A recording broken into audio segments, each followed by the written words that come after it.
जय Hind everyone, this is Vipul sir from Yashotej academy. आज ये जो वीडियो है हम लोगों ने बनाया हुआ है फॉर योर हेल्प। बेसिकली आपको आइडिया आ गया होगा थंबनेल से।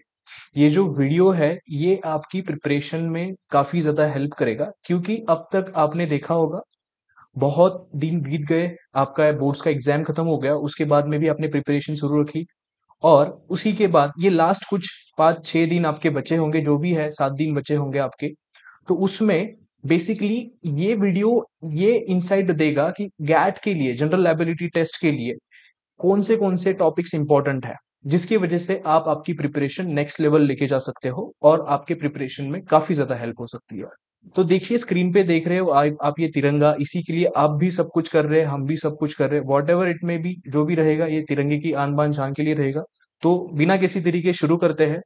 सबसे पहले एक इंपॉर्टेंट अपडेट, आप सबको पता होगा या नहीं पता होगा, तो जो एसपीआई और जीएसपीआई ने दोनों ने अपने एडमिट कार्ड्स रिलीज कर दिए हैं। तो आपको एक छोटा सा काम करना है कि आपको वो जो एडमिट कार्ड्स है, वो एडमिट कार्ड ये दिए गए स्क्रीन के नंबर पे 8983191729, ये नंबर पे आपको व्हाट्सएप के द्वारा शेयर करना है। इसकी वजह से आपको हम लोग फ्री मॉक टेस्ट प्रोवाइड कर सकेंगे, जो कि हमने शेड्यूल की गई है 21 अप्रैल। देन आपका रहेगा 23rd। After that the next mock will be scheduled on 25th। ठीक है। So these are the three mock test dates, जिस दिन आपके फ्री मॉक टेस्ट वाईटी के द्वारा आपको प्रोवाइड किए जाएंगे, जिसके थ्रू आप आपकी प्रिपरेशन जो है वो बहुत बेटर कर सकते हैं। जो फुल लेंथ मॉक टेस्ट रहेंगे, जिसमें बेसिकली आपको एग्जैक्ट आइडिया आएगा कि आपका प्रिपरेशन कौन से लेवल का है और आप टाइम रहते हुए उसको इंप्रूव कर पाओगे। चलो शुरू करते हैं। जैसे आप सभी को पता होगा, एनडीए 2 2023 की मेरिट लिस्ट आ चुकी है और ये यशोतेज एकेडमी के रिजल्ट्स है। महाराष्ट्र में सबसे हाईएस्ट, जैसे आप देख सकते हो, all India rank 48 Parth Nema, all India rank 71 Prathamesh घाटगे, all India rank 176 Sanchit Deshmukh, all India rank 279 Shreshthav Patil, all India rank 399 Rohan Madi, all India rank 680 Sumanyu More. And even though we do have the results, though two candidates who were in SPI और उन्होंने YTA का summer batch join किया था, and they also secured good markings, जैसे आप आपकी screen पे देख सकते हो। तो चलिए शुरू करते हैं। सबसे पहला पॉइंट जो है वो आपका पेपर। तो देखिए, आप सभी को पता होगा एसपीआई जो होता है वो 150 क्वेश्चंस का होता है उसका पेपर। उसमें बेसिकली टाइम लिमिट होता है आपका 180 मिनट्स और उसमें टोटल मार्क्स होते हैं 150। तो आप ये मान के चलिए एक क्वेश्चन एक मार्क को होता है और उसमें 1/3 नेगेटिव मार्किंग भी होती है। तो सबसे पहली चीज, उसमें दो पार्ट्स आते हैं। मैथ्स आपका 75 क्वेश्चंस का आएगा, 75 क्वेश्चंस की मैथ आएगी, और जनरल एबिलिटी टेस्ट 75 क्वेश्चंस का आएगा। तो इसमें जो भी मैथ्स का सिलेबस है, जो भी गैट का सिलेबस है, उसके रिलेटेड जो भी इंपॉर्टेंट टॉपिक्स है, उसके रिलेटेड हमने ऑलरेडी हमारे यूट्यूब चैनल पे क्लासेस चलाई हुई है। आप जाके वो देख सकते हो। चाहे आप उसको 2x के स्पीड पे करके देखिए, जिसके थ्रू आप आपकी रिवीजन बहुत अच्छा कर सकते हो और आपको उसमें बहुत ज्यादा हेल्प हो सकती है। तो चलो शुरू करते हैं गैट के एनालिसिस में। देखिए, गैट में टोटल आते हैं 75 क्वेश्चंस। उसको मैं अगर 100% कंसिडर करूं तो सबसे पहले 30% में देना चाहूंगा इंग्लिश को, 30% में देना चाहूंगा जीके को, और 30% में देना चाहूंगा साइंस को। क्यों?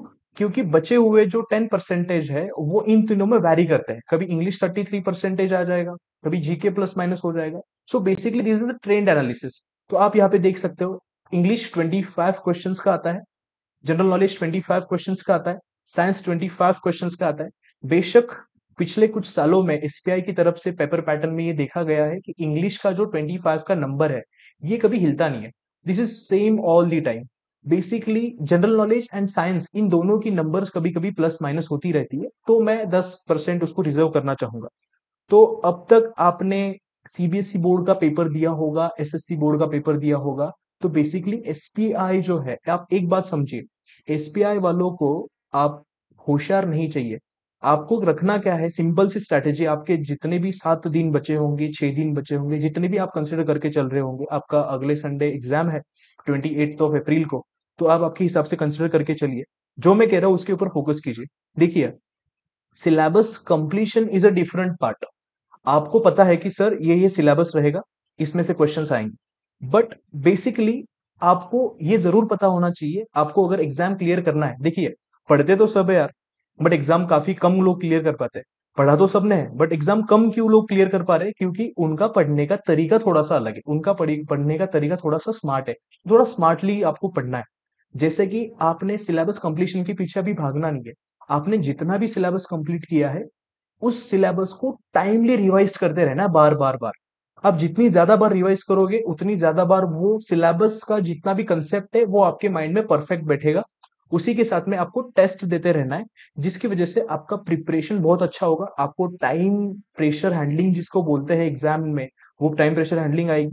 आपका माइंडसेट प्रॉपर बनेगा, जिसकी वजह से आप एग्जाम में रियल चैलेंजेस फेस नहीं कर पाओगे, जिसके थ्रू आप ऑलरेडी उन चैलेंजेस को फेस कर चुके होंगे। ठीक है, तो चलिए शुरू करते हैं। सबसे पहला इंग्लिश के बारे में। तो इंग्लिश में जो है इंपॉर्टेंट इंपॉर्टेंट टॉपिक्स अभी हम लोग डिस्कस करेंगे, सारे इंग्लिश के पर करेंगे, जनरल नॉलेज के करेंगे, उसके साथ में जनरल साइंस के भी करेंगे।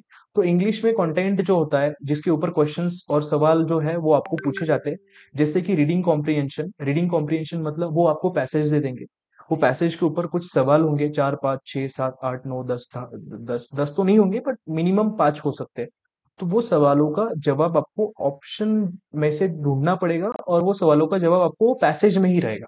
ठीक है, तो एमसीक्यू टाइप पेपर रहता है, आपको सबको पता ही होगा, और वो सवालों का जवाब आपको पैसेज में से ढूंढना पड़ेगा। तो बेसिकली ये रीडिंग कॉम्प्रिहेंशन में एक बात बहुत जरूरी होती है। हमेशा से आपको लगता होगा ना कि लाइक वो 4 ऑप्शन से 4 ऑप्शन में से एक ऑप्शन आपको बहुत सही लगता है क्योंकि वो पैसेज में ऊपर दिखाई दे रहता है, नहीं, बट हमेशा वो गलत रहता है। थोड़ा सा आपकी रीडिंग स्किल्स को माइनर पढ़िए, मतलब माइनरली उस चीज को पढ़िए, थोड़ा सा धीरे धीरे पढ़िए। आप अभी से थोड़ा सा 4 5 दिन प्रैक्टिस करोगे तो भी हो सकता है आपका रीडिंग कॉम्प्रिहेंशन में मार्क्स नहीं जाने चाहिए। वो बहुत हाथ के मार्क्स होते हैं, वो 4 5 मार्क्स जो भी है वो हाथ के मार्क्स जाने नहीं चाहिए। It appears to be right but it is always wrong. NDA के साथ भी होता है, ये सीडीएस वगैरह जो भी एग्जाम्स होती है उनमें भी वही सेम प्रॉब्लम आती है। तो रीडिंग पैसेज बनाया ही इसीलिए गया है क्योंकि वो दिखने के लिए बहुत आसान लगे, बट एग्जैक्टली आप उसको जब सॉल्व करने जाओगे तो वो बहुत मतलब आपको प्रॉब्लम दे सकता है। आपको लगेगा वो सही बट रहेगा वो गलत। ठीक है, तो इसको सही करने का तरीका एक ही है। जब आप पैसेज पढ़ोगे तो आपके दिमाग में कोई थॉट नहीं होना चाहिए, उस पैसेज को समझ के लेना है। आपके पास टाइम बहुत होता है गैट के पेपर के लिए। ठीक है, नेक्स्ट आता है आपका स्पॉट द एरर। अब स्पॉट द एरर में क्या होगा, वो आपको सेंटेंस दे देंगे, सेंटेंस में आपको एक एरर ढूंढनी पड़ेगी। तो आपने हमारे जो यूट्यूब चैनल है यशोतेज एकेडमी का, उसके ऊपर हमने इंपॉर्टेंट रूल्स की क्लास पब्लिश की हुई है, और आगे भी हम लोग एक क्लास पब्लिश करने वाले। वो रूल्स आप एक बार पढ़ लेना, एक बार देख लेना, और उनके हिसाब से आप परफेक्ट कर लेना, और आपको ये स्पॉट एरर बहुत आसान लगने लगेगी। अब वो क्या बात है, वो क्या is unreliable game, I am again saying it. क्योंकि वो क्या आपको भी पता नहीं, मुझे भी पता नहीं, इवन तो एसपीआई वालों को भी पता नहीं कि हर दिन कितने नए बनते हैं। तो वो कैप तो कहीं से भी आ जाएंगे, बट एक चीज जरूर आपको वो कैप से बचा सकती है। अगर चलो ठीक है, 2 ऑप्शंस रहेंगे आपके पास। एक कैंडिडेट रहेगा जिसने अब तक बहुत अच्छे से रीडिंग की हुई है, उसको इंग्लिश रीडिंग की बहुत ज्यादा हैबिट है, इसका इंग्लिश का नॉलेज बहुत अच्छा है, मतलब उसकी वो कैप बहुत अच्छी है। तो वो जो स्टूडेंट है वो कैप बहुत अच्छी कर सकता है, जिसमें आएगा आपका सिनोनिम आएगा, उसमें आपका एंटोनिम आएगा, उसमें आपकी इडियम्स एंड फ्रेजेस आएंगी। तो वो सब वो अच्छा कर सकता है क्योंकि उसने रीडिंग किया हुआ है, उसकी 4 5 साल की मेहनत होगी। बट दूसरा कैंडिडेट वो रहेगा जिसको इंग्लिश सर मुझे बिल्कुल पसंद नहीं है पढ़ना, तो मैं क्यों ही पढ़ूं इंग्लिश, और मेरा इंग्लिश वैसे भी वीक है। बट उस कैंडिडेट के पास अभी भी चांस है कि वो जाए चुपचाप अपना एक पेपर पेन ले, उस पेपर पेन पे मॉक टेस्ट सॉल्व करने बैठ जाए।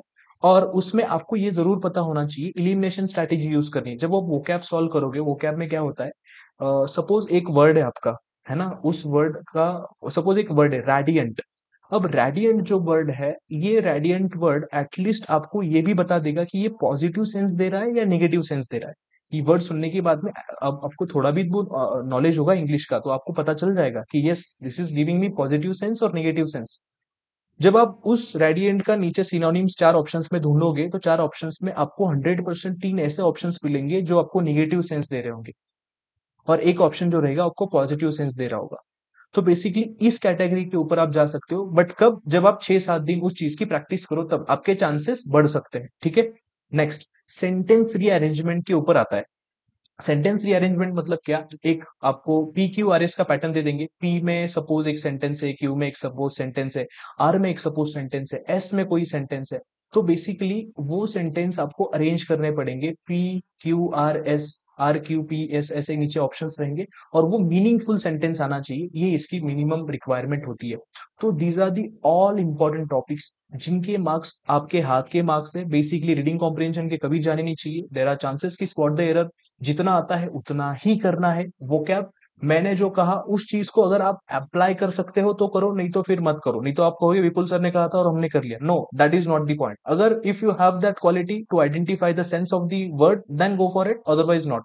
सेंटेंस रीअरेंजमेंट 100% आपके हाथ के मार्क्स होते हैं। ढूंढो, आपको पेयर्स मिलेंगी वर्ड्स की, वो वर्ड की पेयर्स मिलेंगी, उसी पेयर को उठाना है, PQ आप उसी में लग जाएगा, आपको दिख जाएगा नीचे ऑप्शन में दिख गया, वो टिक मार दो। ठीक है, दैट्स इट। चलो आगे बढ़ते हैं। सेकंड पॉइंट हमारा साइंस। अब साइंस की भी पता है आपको 25 क्वेश्चंस आते हैं। मेजोरिटी आपकी फिजिक्स और केमिस्ट्री इन दोनों सब्जेक्ट्स को है।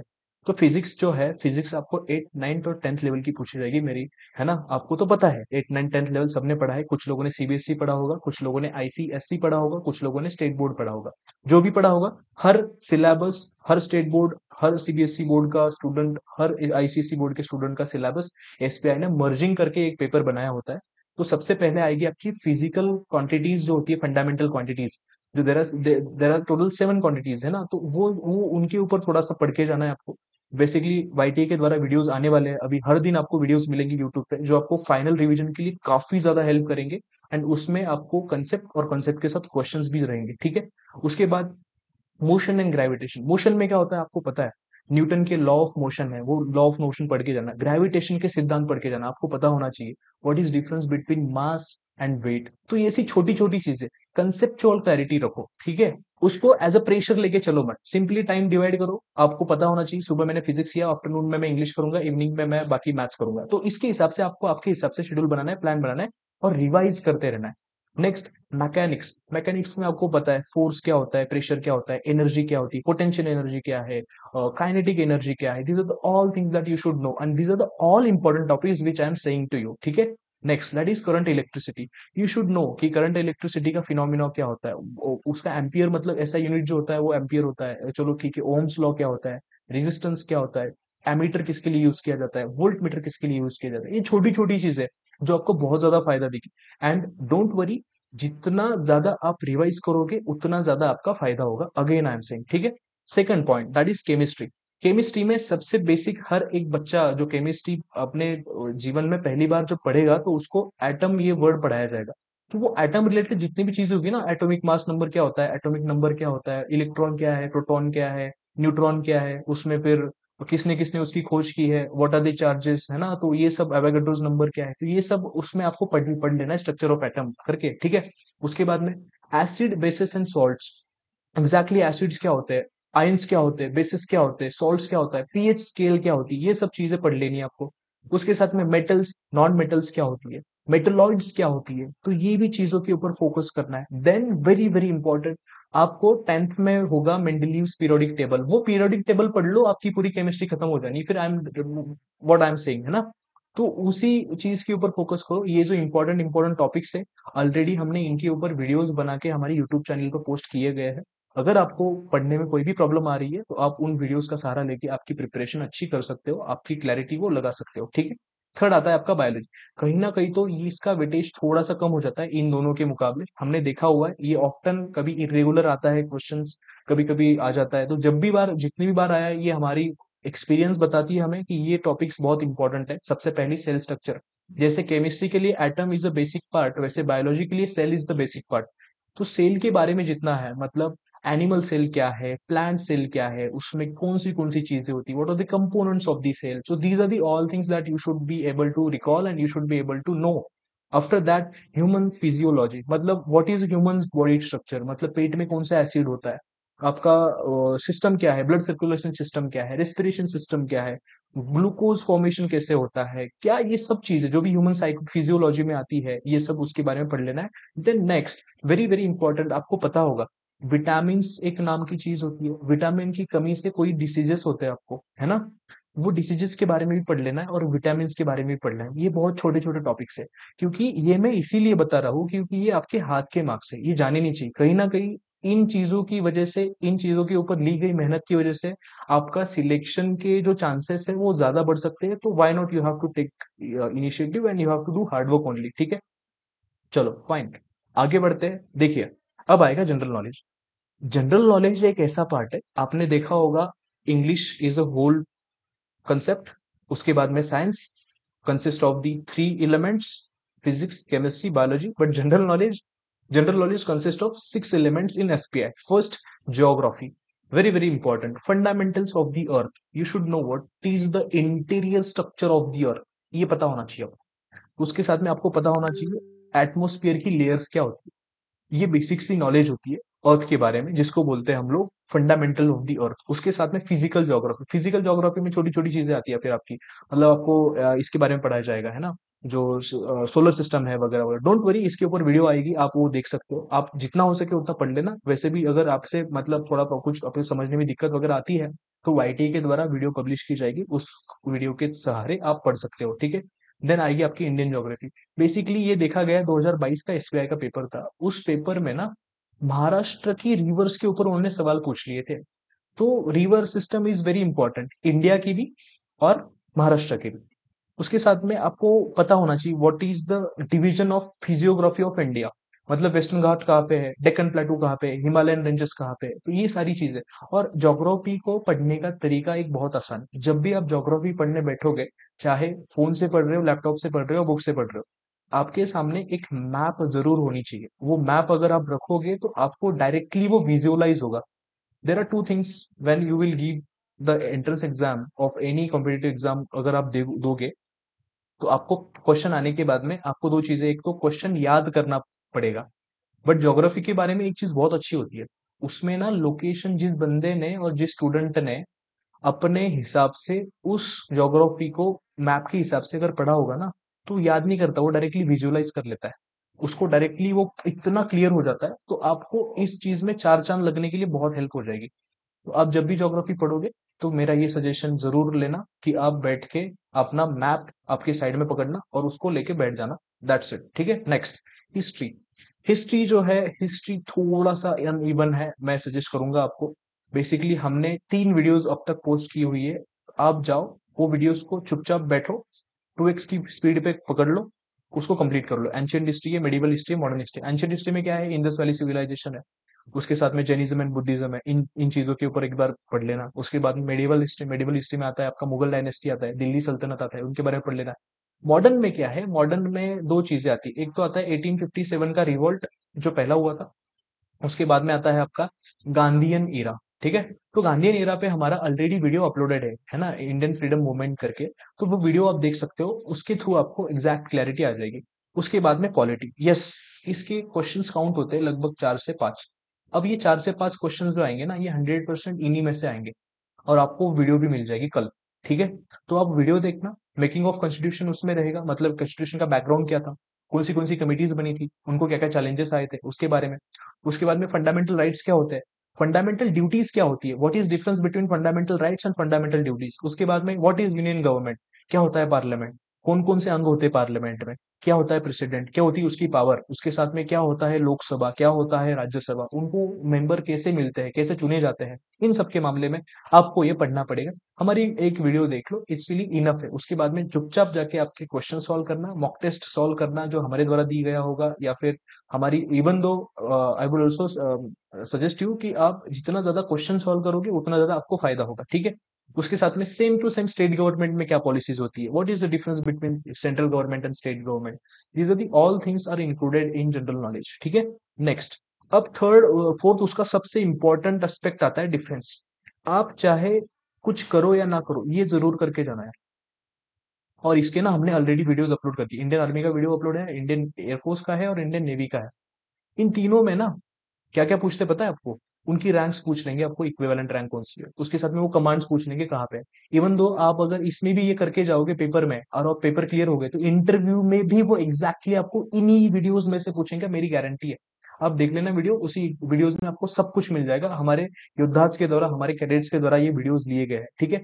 उसके बाद में गैलेंट्री अवार्ड्स होते हैं, जैसे परमवीर चक्र अवार्डीज कितने हैं हमारे पास। उसके साथ में पीस टाइम गैलेंट्री अवार्ड कौन से होते हैं, वॉर टाइम गैलेंट्री अवार्ड कौन से होते हैं, उनमें डिफरेंस क्या होता है। तो ये सारी चीजें डिफेंस के बारे में बहुत जरूरी है, क्योंकि अल्टीमेटली आप एसपीआई में इसीलिए जा रहे हैं क्योंकि आपको एनडीए ज्वाइन करना है। और एनडीए ज्वाइन लोग इसीलिए करके क्योंकि उनको देश की सेवा करनी होती है आर्मी नेवी और एयरफोर्स में जाके। तो अल्टीमेटली ये चीज तो आपके लिए जरूरी हो ही जाएगी। ठीक है, चलेगा, फाइन। आगे current affairs. To be an officer in armed forces, that means you have to be always updated with the knowledge surrounding to you। जो भी तुम्हारे सराउंडिंग में जो भी नॉलेज होगा, जो भी अपडेट्स होंगे, वो आपको पता होने चाहिए। और वैसे सेम टू सेम एसपीआई के बारे में भी हम लोग देखेंगे तो उसमें भी आपको एक सवाल मिलेंगे, अवार्ड्स कौन से मिले, इंपॉर्टेंट इंपॉर्टेंट अवार्ड्स। पॉलिटिकल न्यूज़ेस कौन से डिसीजंस गवर्नमेंट के द्वारा लिए गए, मतलब स्कीम्स के, है ना, आई एम सेइंग दैट। उसके बाद में ग्लोबल लेवल पे क्या क्या नई चीजें हुई है वो लास्ट के कुछ 5-6 महीने में। उसके बाद में साइंस एंड टेक्नोलॉजी के ऊपर क्या क्या डेवलपमेंट्स हुई, जैसे आपको पता होगा चंद्रयान 3, है ना, ये साइंस एंड टेक्नोलॉजी का पार्ट आता है। तो ये करंट अफेयर्स की ना मैं एक वीडियो बना दूंगा, वो आपको लास्ट फेज में मिलेगी, मतलब आपको अगले वीक में मिल जाएगी वो वीडियो। बस वो वीडियो आपको मतलब देख लेनी है। उसमें जितने भी मैं चीजें बताऊंगा वो सारी चांसेस बहुत ज्यादा रहेंगी कि उन्हीं के ऊपर सवाल पूछे जाएंगे या उसमें से ही आ सकता है। ठीक है, आई एम सेइंग आ सकता है, no one can gives you the guarantee, but definitely कोशिश मेरी 100% रहेगी, don't worry. Then this is your static GK.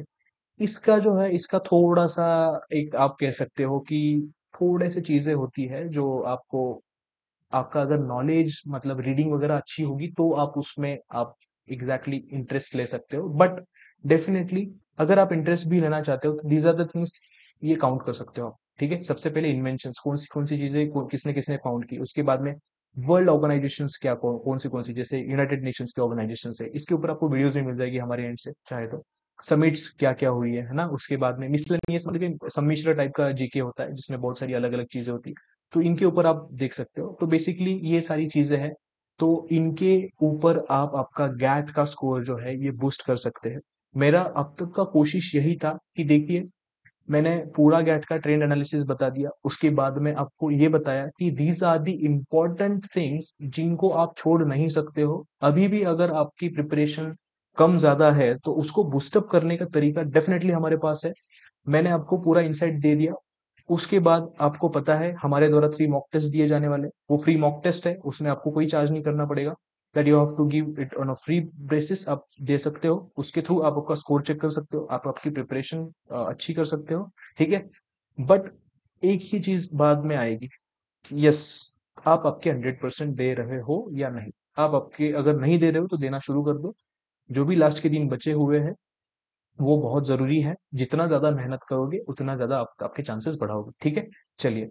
तो और उसमें भी अगर आपको कुछ और ज्यादा प्रिपरेशन आपको अगर चाहिए होगी, मतलब आपको नेक्स्ट लेवल की प्रिपरेशन अगर आपको करनी होगी, फिर भी जिन लोगों को पता है, there are many student from all over Maharashtra जिन्होंने हमारे वाईटीए के पेड टेस्ट सीरीज के ऊपर काम किया हुआ है, दे हैव परचेस्ड इट। सो आप अगर वही चीज करना चाहते हो, आप अगर आप खुद को और ज्यादा टेस्ट करना चाहते हो, तो आप गूगल प्ले पे हमारा यशोतेज एकेडमी का एप्लीकेशन डाउनलोड कीजिए। वहां पे हमारा एक एसपीआई के लिए स्पेशली डिजाइन टेस्ट सीरीज है, वो परचेज कर सकते हो। और उसमें लास्ट मिनट जो प्रिपरेशन बोलते हैं, उसमें आपको काफी ज्यादा हेल्प हो सकती है। ठीक है, चलेगा, thank you, have a nice day and Jai Hind, signing off, thank you.